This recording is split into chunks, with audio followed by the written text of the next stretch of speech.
Ito, balita na to. Itong si Romualdez at saka si Romualdez at saka itong si Remulla, meron silang mga pautot. Kunyari nag-aaway silang dalawa. Tangina niyan. Ang bilis-bilis kasuhan ni Remulla lahat o kung sino man, ang bilis niyang kasuhan. Tapos ito si Romualdez hanggang hindi niya pa napapakulong. Kunyari nagpapatot-yadahan sila sa media para kunyari magkaaway sila, pero hindi naman niya tinatrabaho talaga si Romualdez. Style niyo bulok. Alam na namin 'yan.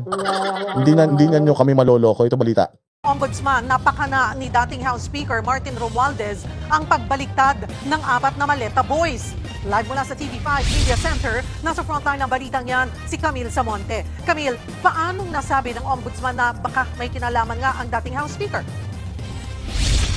Cheryl, ayon kay Ombudsman Boying Remulla, si dating House Speaker Martin Romualdez daw kasi ang pwedeng makinabang sa pagbawi ng testimonya ng mga bagman umano. Matatandaan na ang 18 nagpakilalang bagman umano ni Zaldico o ang tinaguriang Maleta Boys ay nagsiwalat ng mga pangalan ng mga malalaking politiko na nasa likod umano ng bilyong-bilyong flood control scandal.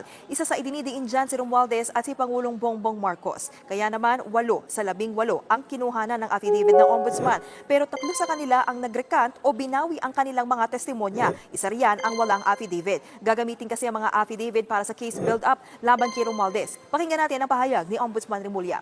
The affidavits are there for us to use, and we will use them. And if they want to recant it, so be it. But it will be in court already. Di nga. Totoo ba yan? Kasi kung totoo yan, sana nakakulong na si Romualdez. Kasi ang bilis mo nga napakulong si Bong Revilla, ang bilis mo napakulong si Jinggoy, ang bilis mo napakulong si Marcoleta, at saka itong si Mike Defensor, pati yung dalawang campaign funder nila. Ito si Martin Romualdez hanggang ngayon hindi mo pa rin hinahawakan. Hanggang ngayon puro ka pa rin satsat, puro ka pa rin salita. Nagsona pa presidente. Alaman natin na kasinungalingan yung sona ni presidente, pero sana naman kahit konting hiya, meron ka man Romualdez. Sana man lang ipakita mo talaga na nag-aaway talaga kayo ni Martin Romualdez at sana talaga kinakasuhan, kinukulong mo na sana siya ngayon. Ikulong mo siya. Kung talagang totoo na naniniwala ka doon sa mga at sinabi ng mga Marine, sana tinrabaho mo na siya. Hindi. Hanggang ngayon wala pa rin. Ilang araw na simula nung nagsona si Bongbong Marcos, 3 weeks na. 3 weeks na wala pa rin. Wala pa rin kaso. Wala pa rin, hindi pa rin napapakulong si Martin Romualdez. Baka makatakas na yan, baka wala na nga yan sa Pilipinas eh.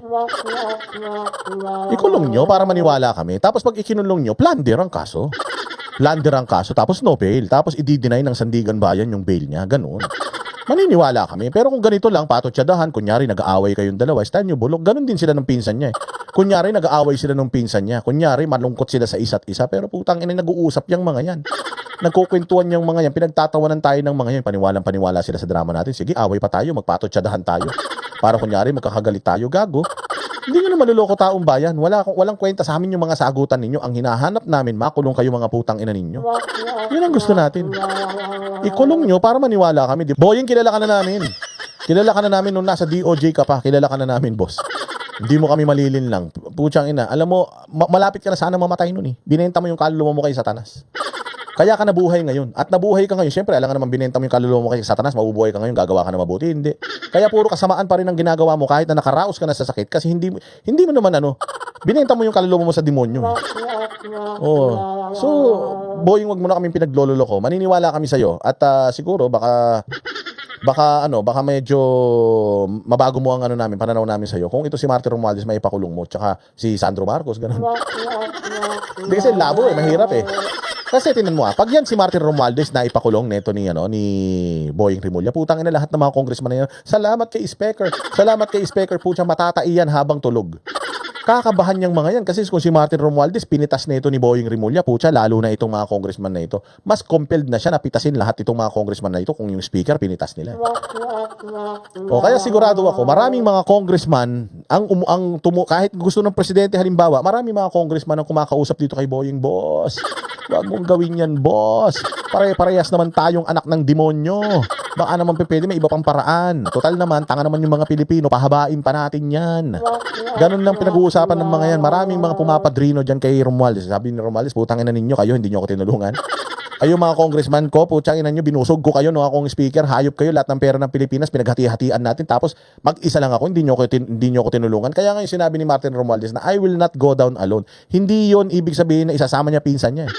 Ang isasama niya yung mga kasama niyang mga congressman, yan sila Luistro, sila Abante, sila Chua, yan sila Ridon. Kaya putsang ina, double time pa rin sila ngayon eh. Kaya double time pa rin ang Congress kahit na wala ng pera, wala na sa kapangyarihan si Martin Romualdez, hindi na sila nabibigyan ng pera katulad noon. Kasi nga alam nila if Martin Romualdez goes down, kasama yan sila. Kasi putya isang lahi yan sila dyan sa Congress. Eh. Ganun yan. Kaya hanggang ngayon hindi pa rin nakukulong. Ang daming pumapadrino. Hindi ko nga alam baka ito si Boying. Boying, marami na bang offer sa'yo? Madami na bang mga nagpatak-patak para pahabain mo pa ito? Nagtatanong lang nagtatanong lang. It doesn't weaken or strengthen. But of course, it just points out to the fact that there are people working on his behalf to obstruct the ends of justice. Sir, just to clarify, you're saying po na posible na ang kampo po ni na Martin Romualdez ang nasa likod sa pagrekanto Siyempre, ng apat? siyempre. Sino pa? Oo, sigurado ka naman pala eh. Sigurado ka naman pala, boss, na si Martin Romualdez. Ba't di mo pa ipakulong? Talk is cheap. Talk is cheap. All bark, no bite. Walang problema, nakahul tayo ng kahul, tapos di naman natin kinakagat. Wala yan. Wala yan, mga bossing. O, mas importante, kung talagang totoo yung sinasabi mo, naniniwala ka na si Martin Romualdez nasa likod doon, ipakulong mo. Inutusan ka na may marching order na galing sa presidente hanggang hindi mo pa tinatrabaho. Baka mauna ka pang mamatay bago makulong siya, no? Baka mag-regress yung leukemia mo, baka mag-regress yung cancer mo. Mauna ka pang mamatay bago mo maipakulong si Martin Romualdez, bossing, ha? Muna nga antayin yan. Ginagawa nyo naman kaming tanga kayo, eh. Sino pa? Sino pa ibang nakikinabang siya pag nag-recant yan? O, di ba? Nagbabala rin si Remulla sa mga abogado na tumutulong sa grupo para sa pagbawi ng kanilang testimonya dahil maituturing daw ito na obstruction of justice at hindi raw nila palalampasin ito. Matatanda ang inamin ni dating Congressman Mike Defensor na tinutulungan niya ang mga Maleta Boys. Nakakulong ngayon si Defensor sa kasong plunder. Diba? Ito talaga si Defensor ang hindi ko alam kung paano siya nagkaroon ng kasong plunder. Paano mo makakasuhan si Mike Defensor ng plunder? Una sa lahat, di man siya taga-gobyerno. Hindi man siya gumamit ng pera ng gobyerno. Nag-donate man lang siya ng pera kay Marcoleta. So sabi ko nga sa inyo, kung halimbawa si Marcoleta makulong, si Marcoleta. O pero siya, di siya makukulong. Nag-donate man lang siya. Hindi ko talaga alam ito bakit nakakulong ito. Tsaka yung dalawang kasama niya. At the most, siguro graft. Kung graft, bailable yan. Pero plunder, ang kinaso sa kanya, di man siya taga-gobyerno. Wala man pera ng gobyerno ginamit. Ito si Mike Defensor, di naman galing sa pera ng gobyerno yung binigay niya kay Marcoleta. Kaya sabi ko kasi, gago yan si Boying, demonyo talaga yan. Napakadali, nagawan nga niya ng paraan na ipakulong niya to. Tapos si Martin Romualdez hanggang ngayon, interview lang. Ano yan? Ina. Itinanggi naman ni Ombudsman Remulla ang aligasyon na may nanakot sa apat nang gawin ang kanilang mga affidavit. Inalok din daw ng Ombudsman ang grupo na mabigyan ng proteksyon pero tumanggi raw ang mga ito. Tiniyak naman ni Remulla na hindi makaapekto ang pagbawi ng testimonya sa binubuo nilang kaso laban kay Romualdez. Marami raw silang ebidensya na hawak at hindi lamang ang testimonya ng 18 bagman. Pakinggan natin ang pahayag ni Remulla. Meron din naman kami recording Okay. ng lahat na nangyari. May recording kami ng lahat. Kaya, okay lang yan. Kasi nga, some lawyers think that it's still the same old days. Oy, thank you very much ha. Oh, nanonood ka pa sigurado yung yung nag-send sa atin ng nag-send sa atin ng yung remittance galing abroad dito sa GCash. Thank you very much ha. I love you. Mabuhay ka. That they can frustrate the ends of justice that way. We will not take it sitting down. Lalabanan namin sila hanggang dulo. We will identify them. Lul. Lalabanan mo sila hanggang dulo. Gag, malapit ka na magdaho sa mundo hanggang dulo. Hanggang kailan na lang yan. Di ba tapos to 2028, wala ka na sa mundo. Hindi mo pa napapanagot si Martin Romualdez. Tumigil ka nga. Ang dami nyo ng mga walang kasalanan na ipakulong. Yung may kasalanan, hindi nyo pa may ipakulong. Walang hiya kayo. Putangin na talaga itong mga demonyo na to. Ang dami talaga. Alam niyo, sabi ko nga sa inyo, gusto niyo malaman kung ano itsura ng impyerno? Tingnan niyo yung mga muka. Netong mga mga nasa gobyerno. Ganyan ang itsura ng mga makikita niyo sa impyerno. Baka lang nagtataka kayo, baka lang kinu-question ninyo, sino dito mga satanista? O, yung mga satanista na nanonood dito, if you're wondering what hell looks like, and who will you meet in, sabi nga, meron isang libro na gano'n, 10 people you meet in heaven. May ganong libro eh. Hindi ko nabasa yun eh, or baka part lang yung nabasa ko eh. Pero, ang dami, oo. Ang dami, people you meet in hell. O, if you want to know who are you gonna meet in hell, tingnan nyo to, si Boying, si Remulla, yung John Vic Remulla, si Abalos, si Torre, si Leila de Lima, Risa Ontiveros, si Bongbong Marcos, Lisa Marcos, Martin Romualdez, tsaka yung mga taga-kamara.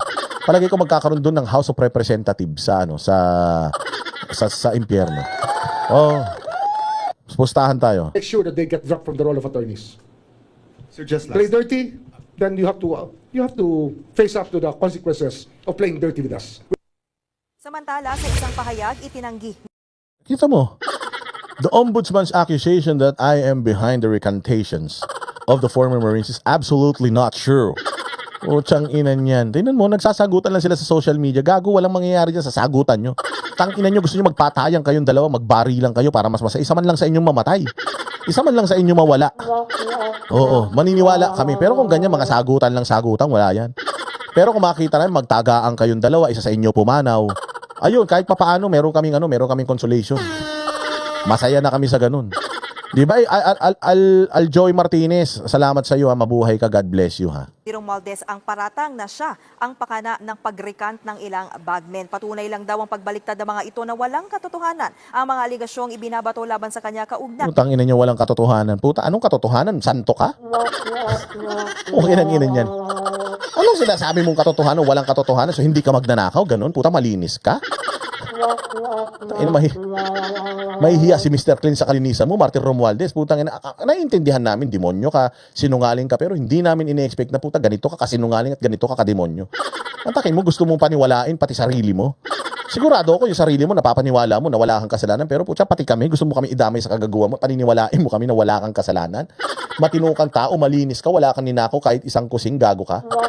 Tangina ka, ikaw ang kasala. Maayos man ang unit team. Okay man sana ang unit team, maayos man sana ang unit team, maganda na yung usapan ni Inday at ni Bongbong. Kahit man papaano si Bongbong, palagay ko naman, mayroon pa rin katiting na tinuyan sa buhay niya. Kaya lang putang ina, pumasok kang malaking tenga ka eh. Putang ina kang tao ka, ikaw ang naging salot dito sa unit team, kaya nagkawatak tong dalawa to, tag-away to dahil sa pangarap mo maging presidente. Gago, di kang marunong magtagalog, gusto maging presidente ng Pilipinas. Naging presidente na yung tanga mong pinsan, gusto mo pa sumama. Tarantado ka. Ang inan to, hindi nahihiya. Hindi ka nahihiya, Martin Romualdez. Putang ina, nakakatingin ka sa salamin, tapos nakakapagsalita ka ng ganyan. Hindi ka kinikilabutan, walang hiya ka. Kaya sagad-sagad ang mga kademonyohan nitong mga ito. Talagang kapag nagsinungaling sila, putya, hawak nila yung kutsilyo, may dugo, putyang inang yan. May CCTV pa, kitang-kita mo na sila ang pumapatay sa Pilipinas. Putya, sinasabi nila na wala silang kasalanan. Putang ina, kung magnanakaw ka, sinasabi mong walang kasalanan, sino may kasalanan? Kami? Ganon? Hindi ko talaga maintindihan, walang hiya ka talaga, Martin Romualdez. Putang ina, sana lahat ng mga sakit na pinakamasakit, sana putya mapunta sa'yo. Yung tipong nananalangin ka na, nurse, putyang ina, patayin nyo na ako. Oh, doc, gusto ko na po, tapusin nyo na ako, hirap na ako. Yung sasabihin pa ng doktor sa'yo, gusto mo na mamatay? Ulul. Putang ina naman, hindi ka mamamatay. Lahat ng sakit ng mga kasukasuan mo, cancer sa buto, sa utak, sa mata, sa tenga, lahat. Putang ina, namnamin mo yan, andayin mong ninakaw. Andayin mong ninakaw. Sige na, babayaran kita kahit magkano. Pull the plug, hindi. Hindi. Putya, gusto ko tumirik yung mata ko mo, gusto ko bumula yung bibig mo. Nangayayat na to sa problema, mga bossing.